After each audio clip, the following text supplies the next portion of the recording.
This is a group that it's not an educational group. It's not a therapy group.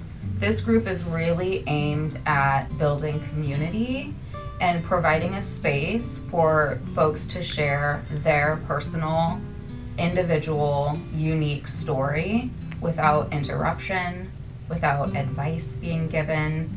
So many times as parents, just in general, we're given unsolicited advice on how to parent and the best way to do it. And when we're working particularly with children who are neurodivergent, there are oftentimes a lot of other supportive services that are in place, medical jargon being thrown around, diagnoses, all of these things, and professionals telling us how to best raise our child and meet their needs. And this is a space where you're not going to experience that.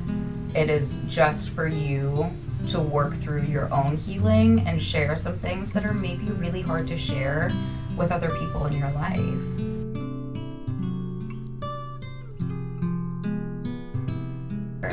So the group peer support has a specific model that it follows, and it will remain consistent through every meeting. So whether in person or online, we have a mindful check-in we start with. So it's really just taking a moment to take care of yourself and check in with yourself and where you're at and where your body's at.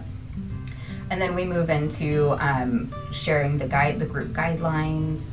We move into talking about some of the realities that we might face as caregivers of a neurodiverse child, the principles, which are the things we know to be true about caregivers of neurodivergent children. Things like, we believe we are strong and capable of meeting our child's needs. So it's really pulling on those strengths that we know we all have.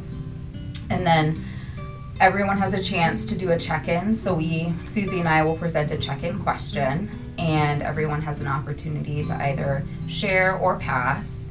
And in that moment when they are sharing, they will know no one will interrupt them, and nobody's gonna give them feedback. Nobody's gonna give them advice. They can just share what they need to share that's inside of them.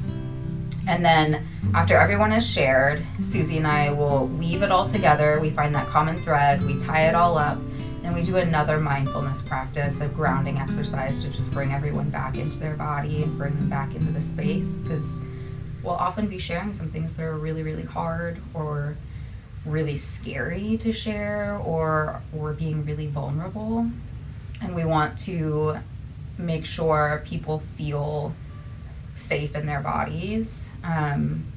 It can be really hard to share things that we don't tell other people.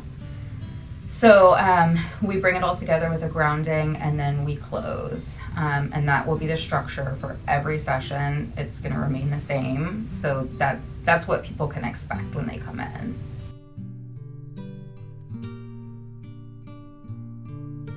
So it's open. You can do both. That would be our hope, is that you go through the entire 8 weeks with us, doing both in person and online. But as with everything we do with CCC, we want it to be accessible, and we know that transportation can be a struggle for folks. So we want to make sure, if someone doesn't have access to transportation, or if you have multiple children, it can be really hard to try to figure out the bus and ride the bus together and get to the in-person group. So we want everyone to be able to access the support and build community for themselves. So that's why we're offering this hybrid.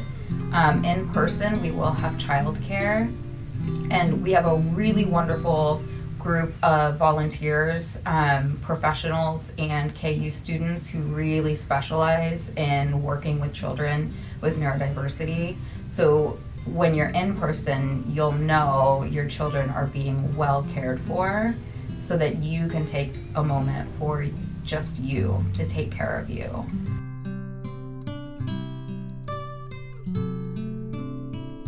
We have a short online registration. We have flyers out You can check our Facebook, our Instagram, our website.